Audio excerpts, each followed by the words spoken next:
안녕하세요. 28년차 사회복지사이자 상담가 모라입니다. 저는 직업 특성상 현장에서 저소득 가정 아이들을 많이 봐요. 솔직히 말하면 이제 출발선이 좀 많이 다르죠. 경제적 어려움도 있고 공부할 공간도 좀 사실 부족하고, 그리고 보호자 중에 한 분이 없는 경우도 나요. 그리고 조부모님 손에 키워지는 아이들도 있고 시설에서 크는 아이들도 있고. 근데 그렇게 조금 경제적으로 결핍된 환경에서 공부에 깊이 몰입하고 외고나 과거에도 진학을 하기도 하고 서울대 합격하기도 하고 또 해외 보딩스쿨에서 장학금을 제안받는 아이들도 직접 봐왔습니다. 이렇게 얘기를 하면 원래 머리가 좋지 않았을까요? 아니면 아이 기질적으로 공부를 좀 열심히 하는 아이였겠죠. 라고 아이의 개인적인 특성, 특징, 기질 좀 국한돼서 생각하는 경우가 많은데요.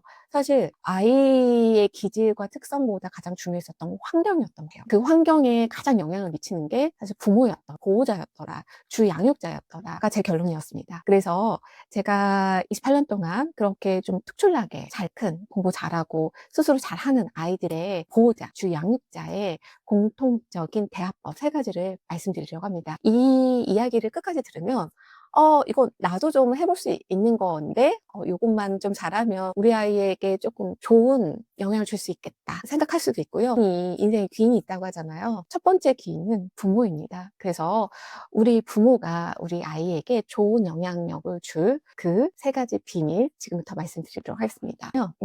말을 덜어내는 겁니다.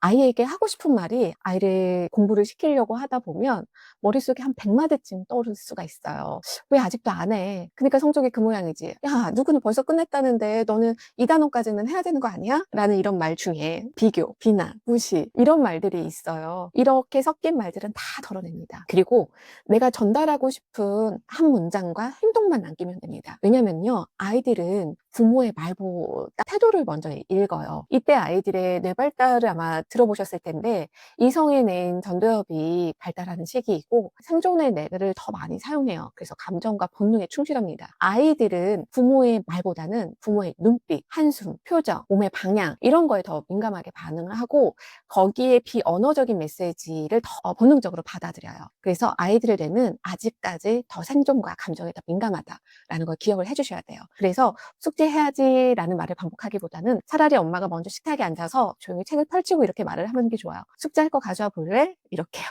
그러면 아이가 숙제할 거 막 가져오겠죠. 그렇게 해서 아이와 함께 공부를 하시면 되세요. 그리고 아이에게 하루에 1시간은 공부를 시키고 싶다. 너는 하루에 1시간 공부하는 거야 라고 말을 반복하기보다는 그냥 매일 같은 시간에 먼저 부모가 앉아서 책을 먼저 읽고 시작하는 모습을 보여줍니다. 그래서 말보다는 행동이 아이의 구조를 만들어줍니다. 두 번째 비밀은요, 경청이에요. 경청이 생각보다 쉽지 않아요. 적극적 경청은 아이의 말을 정말 잘 들어주는 거예요. 아이의 말에 질문하고 아이 말을 뚝뚝 끊기보다는 흐름을 쭉 따라가면서 거기에 추임새를 넣어주고 맞장구 쳐가며 아이가 말을 재밌게 할 수 있도록 해주시는 겁니다. 참 쉽지 않죠? 근데 우리도 그렇잖아요. 내가 말을 하는데 그 리액션이 너무 좋을 때 말을 더 꺼내주고 싶잖아요. 근데 이 나이 때, 초등학교 때 충분하게 그렇게 해주셔야 돼요. 왜냐하면 이 아이가 학교라는 사회생활, 학교라는 또래 집단에서 활동을 하면서 우리가 모르는 모습을 우리 아이들이 다 하고 있어요. 나는 우리 아이가 되게 착하고 순한 줄 알았지만 사실은 학교에서 폭군일 수가 있습니다. 나는 우리 아이가 정말 수줍음이 많은 아이일 줄 알았지만 학교에서는 되게 활발하고 명랑한 아이일 수가 있어요. 부모가 보는 아이가 다가 아니라는 말입니다. 근데 그거를 알 수 있는 방법은 대화예요. 대화는 부모가 이끌어가는 대화가 아니라 아이가 이끌어가게 하는 대화를 해주셔야 돼요. 그래서 아이가 충분히 나의 것들을 이야기를 펼친 걸 잘 충분히 들을 때 우리 보호자께서 파악하는 건 아이의 강점, 두려움, 아이가 어떤 부분에서 짜증이 올라오는지 어떤 부분에서 어떤 식으로 문제를 해결하는 방식이 있는지를 찬찬히 관찰을 할 수가 있어요. 이렇게 해야 아이에게 맞는 공부법, 아이에게 맞는 훈육을 할 수가 있어요. 세 번째는 yes first입니다. yes first가 뭐예요? 그게 뭐냐면 무조건적으로 우리 아이가 하는 말, 우리 아이가 하는 감정을 그대로 그래, 너는 그 감정을 느낄 수 있어. 그래, 너의 그 감정은 맞을 수 있어. 너의 그 생각은 그렇게 가질 수 있어. 라는 겁니다. 엄마 나 공부하기 싫어. 이때 부정하는 게 아니라 공부하기 싫다는 그 yes first, 그 감정을 그대로 인정해 주는 거예요. 그래, 그럴 수 있어. 공부하기 싫을 수 있어.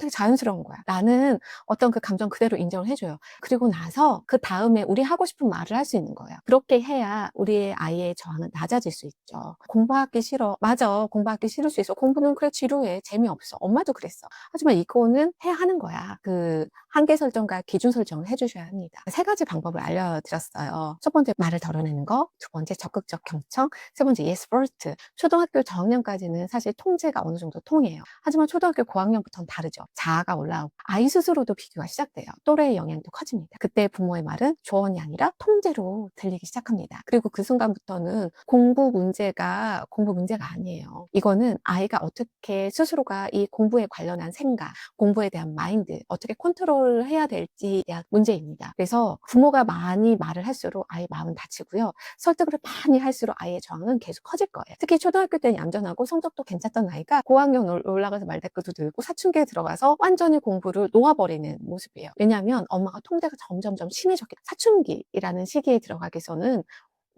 저항에 부딪히게 돼요. 이때 계속 부딪히면 부딪힐수록 이 공부와 점점 멀어질 수 있습니다. 이 관계의 균열은 초등학교 고학년 때부터 시작이 됩니다. 그렇기 때문에 공부 습관이 단순히 기술로 유지가 되진 않아요. 부모와의 관계 안에서 아이 스스로 컨트롤하고 통제할 수 있는 능력이 완성이 될 때 공부 습관도 유지가 될 수 있습니다. 그래서 저는 이번 3월달 특강 왜 초등학교 고학년부터 관계가 무너질까라는 주제로 이야기를 해보려고 해요. 제가 매월 월 1회 특강을 진행하고 있는데요. 그래서 이 특강에서는 통제의 역설, 말대꾸의 구조, 아이 행동 뒤에 있는 감정, 그리고 부모가 먼저 정리해야 할 기준, 이 관계 구조를 차분히 정리해 보려고 해요. 그래서 오늘 말씀드릴 말을 덜어내는 것, 적극적 경청, yes first는 사실 시작이에요. 그 밑에 어떤 구조가 필요한지, 사춘기 이전에 무엇을 정리해야 하는지 그 구체적으로 다루는 건 특강에서 진행하도록 하겠습니다. 이 특강이 궁금하신 분은 아래 있는 링크에 안내되었으니까 클릭하셔서 참여해 주셨으면 좋겠고요. 우리 아이 대화법, 우리 채널에서는 아이의 심리적 자립에 관련된